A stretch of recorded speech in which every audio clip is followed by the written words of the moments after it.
So in this video, we're going to look at a couple of examples of main purpose or primary purpose questions. And the main thing I want to emphasize here is the 3 to 5 word summary, that being the goal that we want to have while reading the passage on these primary purpose questions. Really the same thing I recommend on main idea questions. There's a slight difference between the two, but in each case, if we read it and think as we're reading it, how would I summarize this in 3 to 5 words? That's going to give a really good head start when it comes time to sift through the answers. So let's go ahead and read this one with that goal in mind. So it says, some researchers have explored the effects of environmental noise on concentration, like the ability to concentrate, pay attention.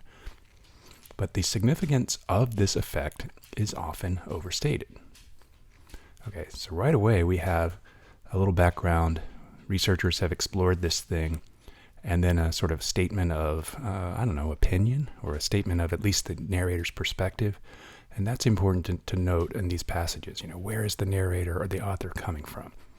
But we'll keep reading here. So consider this study, which examined how background noise influenced students' performance on complex logic puzzles.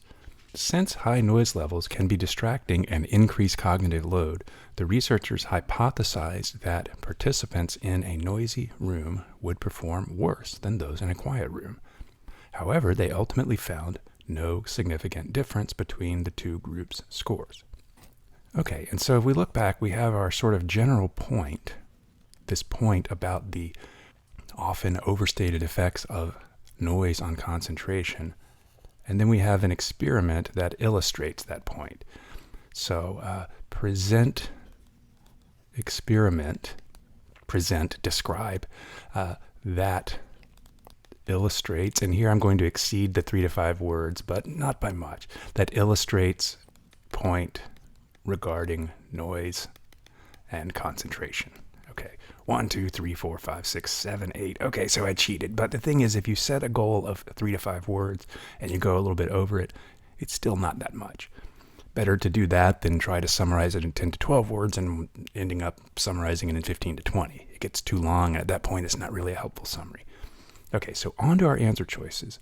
It argues that the findings about the impact of background noise on concentration are often misrepresented. And my first thought here is, well, is that the same thing as overstated? It might be. The rest of it does look pretty good.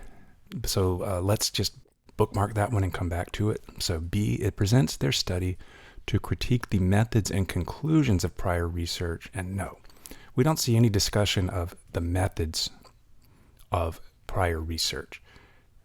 Maybe the conclusions, but not the methods. Okay, and so maybe I should just X out methods, but that's enough. That's enough for us to be able to get rid of B. C, it explains a key issue in research on background noise and cognition. Not so much, and then describes how they attempted to resolve that issue. Definitely not.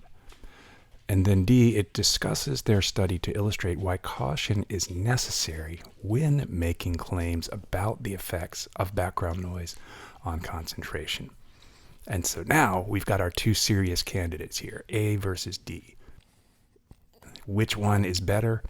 Well, let's look back at the initial point here. So the significance of this effect is often overstated. Is that the same thing as saying that it's misrepresented? I don't think it's quite the same. But let's skim back through the rest of it. They hypothesized that participants in a noisy environment would perform worse than those in a quiet room. However, they ultimately found no significant difference between those two. And now this is just one study. So it's not saying that there's never an effect. It's saying that sometimes those effects can be overstated, or maybe you don't always find evidence that there is an effect. And so here I would go with D. It's illustrating why caution is needed. Okay, so the point here is that caution is needed. Why is caution needed? Because these effects are often overstated. So we don't want to get carried away with ourselves in extrapolating from, studies that have been done. And so coming back to A, again, to say that they're misrepresented is not quite the same as saying that they're overstated. Overstated would basically be exaggerating or overemphasizing the extent of the effect. Misrepresenting the findings, on the other hand, would be sort of altering them in a more fundamental way to suggest something that really isn't there at all in the experiment, as opposed to magnifying the effect. So kind of a tricky one, honestly, but we want to go with D on that one. And then one more, another sciencey passage, so I'll do some more literary ones in a separate video, but here it says that insects known as bombardier beetles are famous for their ability to expel a hot chemical spray to deter predators. This process involves mixing two compounds, hydroquinone and hydrogen peroxide, in a specialized chamber in the beetle's abdomen.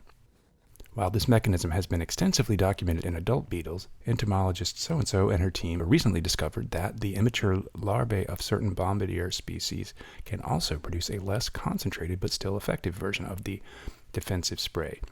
This finding challenges the previous assumption that the defense mechanism only develops in adulthood. And we definitely want to pay attention to these sentences like this last one here that explain the significance of a scientific study, because otherwise we might say, well, who cares? What's the point? Okay, so I'm going to say here, it's summarizing a study that challenges or challenging existing research, and again, I'm exceeding those 3 to 5 words, existing research on bombardier beetles. So I'm going to count that as one word, 1, 2, 3, 4, 5, 6, 7. Okay.